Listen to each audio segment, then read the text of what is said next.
tourism destination na rin, no? Padami yung mga resorts.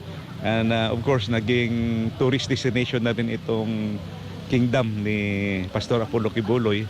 So maraming taga Davao, maraming taga Manila, yung abroad, bumibisita talaga dito para magpasyal.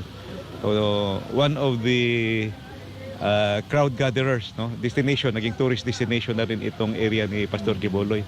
And I would like to thank him for donating 1 hectare para dito ginawang government center. Kasi nung araw doon sa may upper pa malayo yung ating government center. So ang ganda na ng location dito. So it's very good if private sector and government work together para sa development for the progress of the barangay. Inihayag din ito ang kanyang pasasalamat kay Pastor Apollo Kibuloy. Pastor, kumusta ka man din ha? Ni ako diri sa imong barangay. Sayang wala ta nag-abot. Telepono lang ta nag-istorya atong last year ba to o 2 years ago.